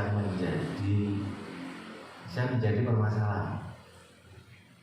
Dan ini tidak satu dua, penduduk kita yang seperti ini banyak. Dan sampai saat ini kita belum punya landasan bahwa orang seperti yang disampaikan Pak RW tadi semacam dipaksa harus pindah itu belum ada, sehingga memang merepotkan. Bahkan ada yang sudah 10 tahun, bahkan kemarin di Blitar kalau nggak salah sudah ada 15-20 tahun itu sudah nggak di sana, tapi KTP-nya masih di Jalan Pamungkur. Terus meninggal, dihubungi di sana sudah nggak ada keluarganya. Dulu memang bertempat tinggal di situ, yang dimakamkan di Sidoarjo. Nah, tapi kita masih belum ini Pak Sakit, bisanya hanya menghimbau dan menyarankan pada yang bersangkutan. Gini loh, dengan itu di sini kan rumah juga sudah pindah ke sana, terus di sini tempat tinggalnya sudah nggak ada, terus KTP-nya masih ke sini. Ini tapi disarankan seperti itu. Tapi secara aturan kita belum ada untuk sampai ke tingkat memaksa itu belum ada. Dan ini cukup banyak. Bahkan tidak hanya di samping atau tetangga kita, bahkan ada yang agak jauh tapi KTP-nya masih tetap, ya,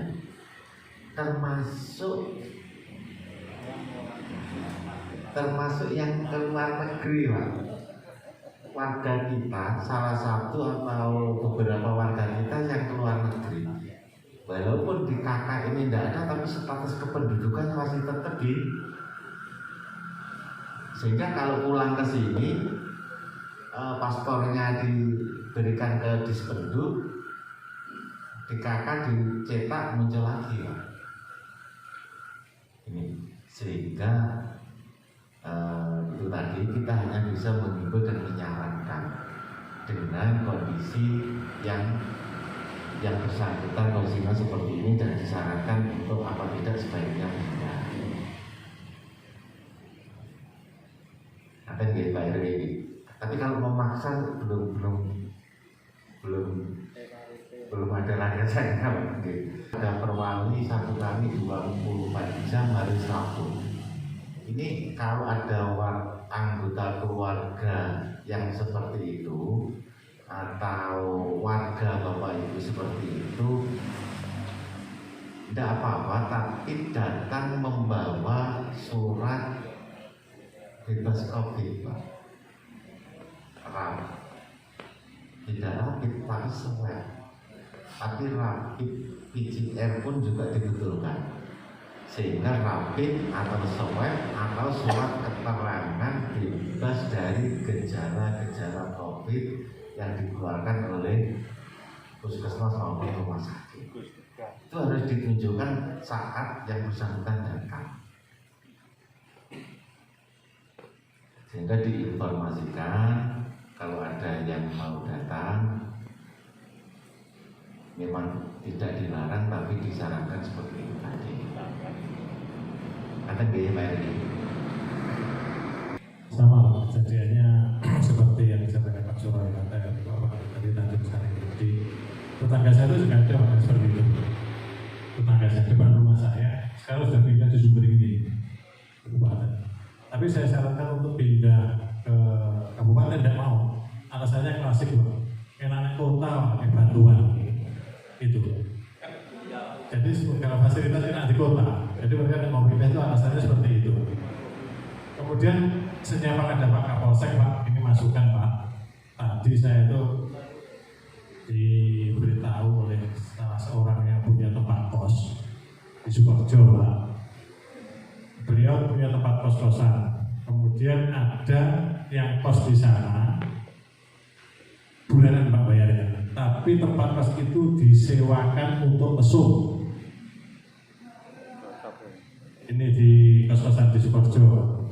Jadi setiap hari itu dia undang teman-temannya cowok dan perempuan untuk aktivitas seksual di sana. Dan mereka bingung mau kemana laporan, diusir juga tidak mau Pak. Nanti kalau jenengan ingin tahu yang punya kos saya tunjukkan. Itu aja Pak sementara. Terima kasih karena saya bukan anggota FKDM. Juga Pak Heri, terkait dengan fenomena itu seperti yang saya singgung tadi, tidak sedikit dan bahkan banyak. Nah ini memang menyulitkan Pak RT, Pak RW, bahkan tak kala Pak RT, Pak RW membutuhkan kegiatan warga yang bersangkutan jelas nggak pernah muncul. Tapi kemarin begitu bansos banyak yang turun, Pak RT, Pak RW ini kelabakan ngurus ini karena di data jelas Pak RT, Pak RW tidak masukkan, jarang kelihatan. Tapi tak kala nggak dimasukkan, dengar di kota ada pembagian bansos, ini rame-rame datangi Pak RT, betul ya? Betul. Nah akhirnya kalau Pak RT nggak ngerespon, Pak RW nggak ngerespon, Pak Lurah nggak ngerespon, laporin nang Dewan Pak. Akhirnya semua visi dinesoni Lurah sama saya dinesoni Dewan karena tidak ngapo itu ora dilebok ini kan warga kono KTP ini kakane, bener memangnya. Tapi itu tadi permasalahan di lapangan. Dan sampai sekarang kita memang kesulitan itu Pak Bagus. Dan itu banyak. Nyapa aku pindah ke kabupaten, nyapa aku pindah ke kota, itu tadi. Begitu juga yang terima rasrada sebenarnya. Ya tak konek tentang tapi kalau itu rasrada, bakal saya di sini. Iya. Tuh. Terus yang kedua, terima kasih masukannya. Sebetulnya kemarin juga sudah saya sampaikan ke Kasatpol PP, dan ini memang mungkin nanti kita rumuskan, kita mengikuti Pak Polsek, nanti langkah yang kita ambil kalau memang kita jadwalkan bareng-bareng. Monggo Pak Kapolsek, saya persilahkan. Terima kasih, bagus informasinya. Jadi kalau barang siapa mempermudah untuk dilakukannya perbuatan asusila itu bisa dipidana, Pak.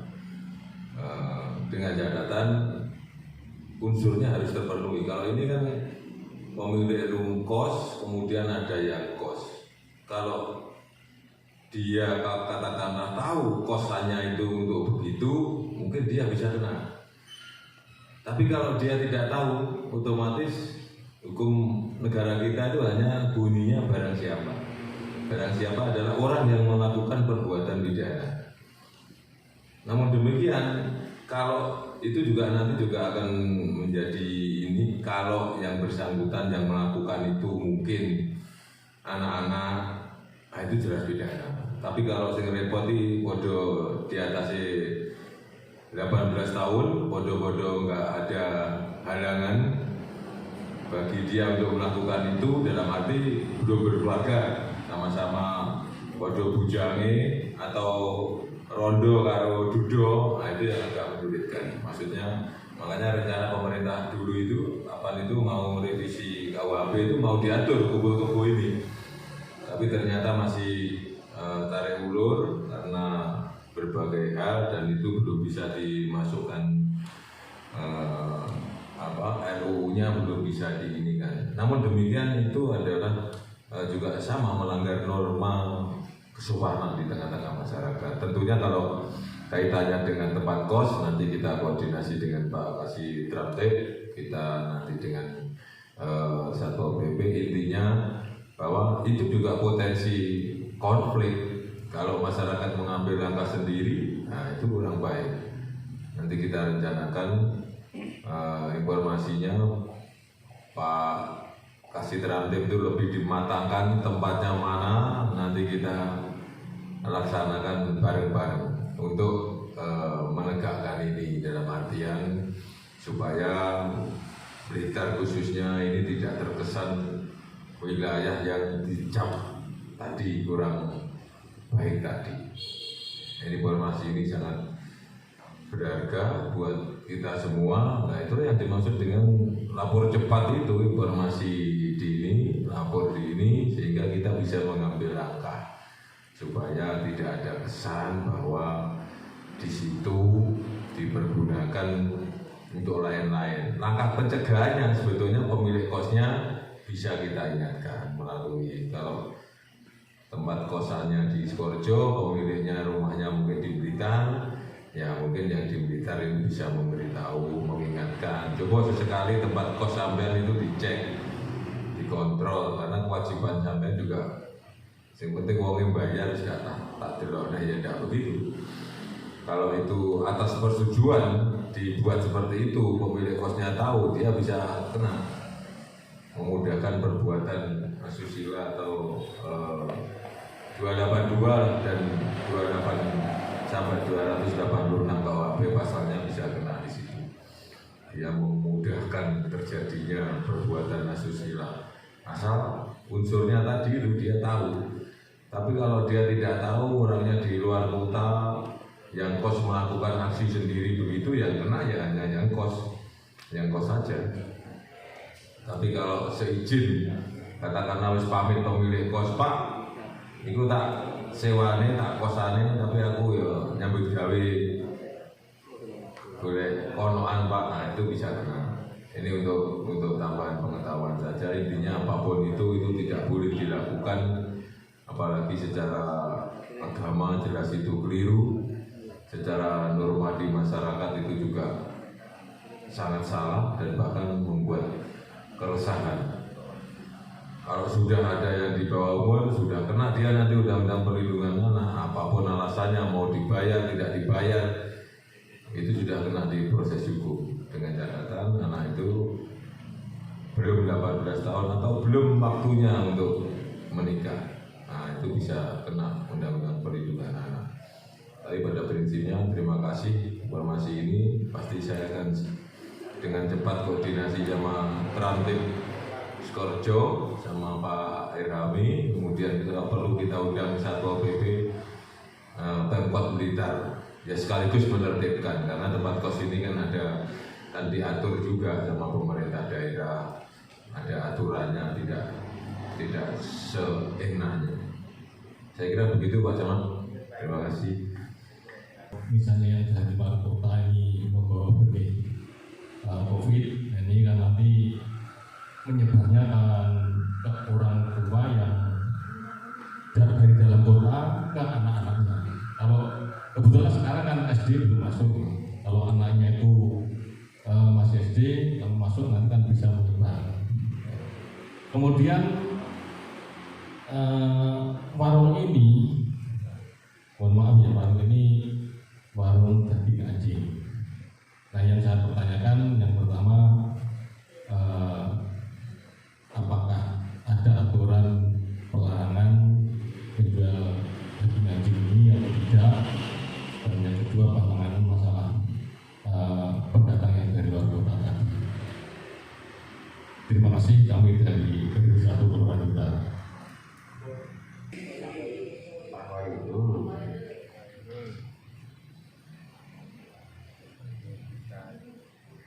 Terima kasih Pak Koiru. Pertama terkait dengan penanganan COVID ini, kita mengedepankan protokol kesehatan yang ada di warung maupun ada di restoran. Terkait dengan jualan daging anjing, ini tolong ditambahkan sama saya.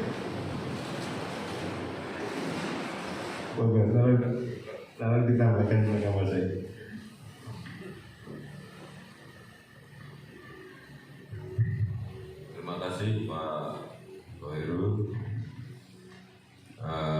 Terkait dengan warung tadi sudah disinggung, tentunya kalau itu memang sering terjadi kerumunan di situ, itu bisa nanti kita punya tim justisi Pak, ada operasi justisi. Jadi yang pertama, kalau warung akan dicek protokol kesehatan, apakah sudah menyiapkan alat cuci tangan yang pertama. Kemudian apakah sudah ada himbauan tulisan wajib pakai masker di tempat itu. Kemudian yang ketiga, apakah tempat duduknya sudah diatur sedemikian berjarak, ada silang, kemudian yang sebelah sini baru boleh diduduki, sebelah sininya lagi tidak boleh, karena ya terkait dengan tadi disampaikan di awal Pak Camat bahwa ekonomi khususnya yang UMKM atau kasarannya masyarakat menengah ke bawah itu juga harus hidup, maksudnya harus bisa beraktivitas supaya tidak terpuruk secara ekonomi. Nah, kalau semua warung itu tidak berani buka, nah nanti minta Pak Camat pun menghidupi kabeh pemilik warung nanti tidak sanggup. Artinya itu tetap terkontrol dengan protokol kesehatan. Nah, nanti kalau Kelurahan Blitar, saya ingatkan Pak Lurah nanti dengan teman-teman relawan di sana ya untuk sesekali dicek tempat itu apakah sudah melaksanakan protokol kesehatan yang memang harus dilaksanakan. Tapi sekali lagi bahwa ini ekonomi juga harus tangi, juga harus sehat masyarakatnya.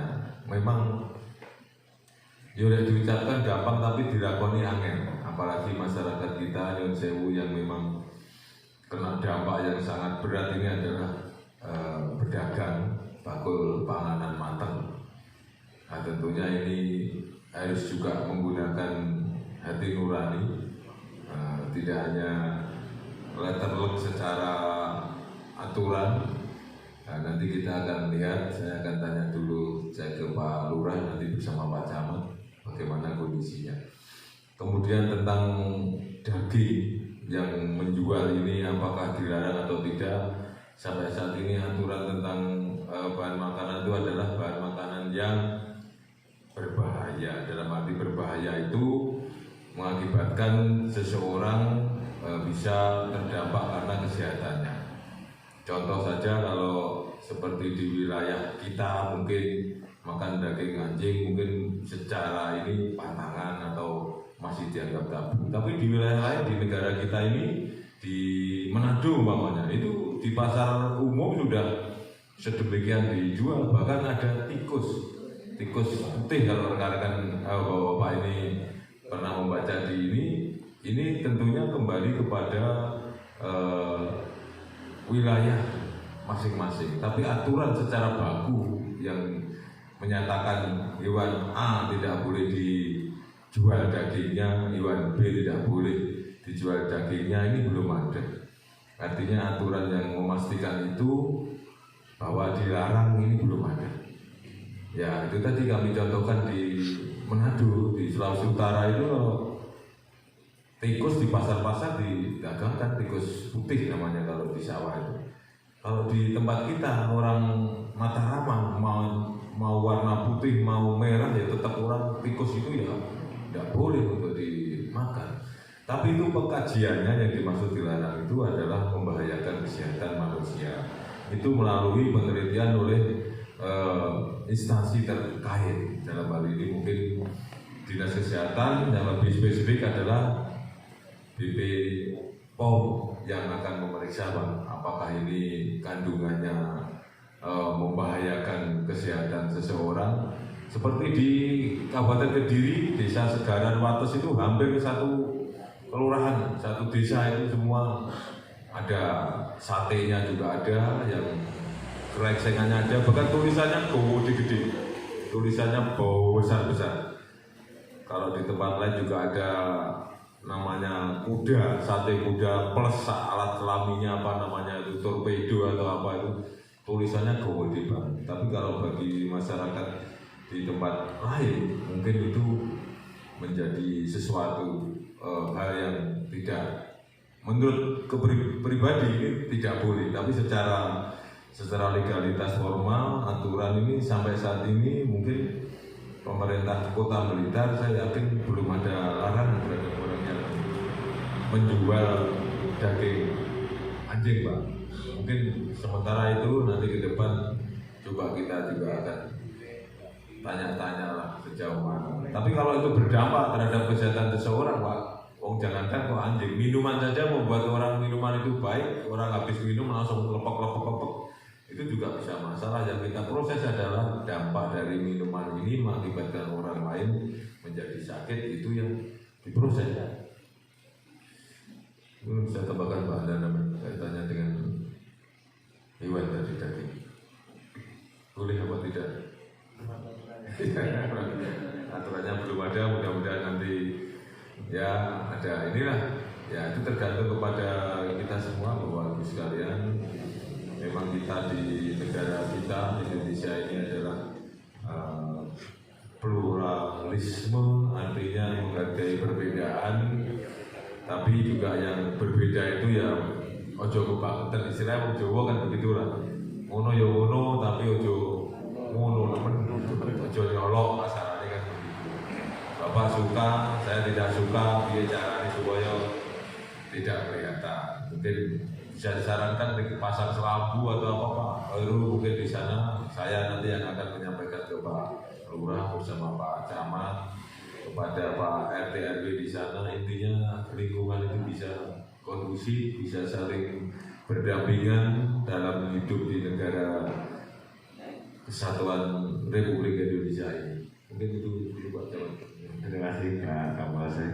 Itulah Indonesia dengan kebinekaan untuk daging anjing, daging babi, tokek, tikus, krengsengan, kalau jengking, ada, bahkan ada yang resto ini jadi favorit, tapi kita belum ada. Namun itulah Indonesia. Namun kalau dari segi aturan yang disampaikan Pak Kapolsek tadi, ada larangan-larangan tidak boleh, bahkan sampai ke haram, ini ada jelas, tapi dari agama ini. Namun ini kan tidak bisa digunakan untuk umum. Nanti nggih Pak Heru, kegiatan malam ini sudah bisa berjalan dengan baik. Silaturahmi kita dengan Gayam, dan alhamdulillah semuanya bisa berjalan dengan lancar.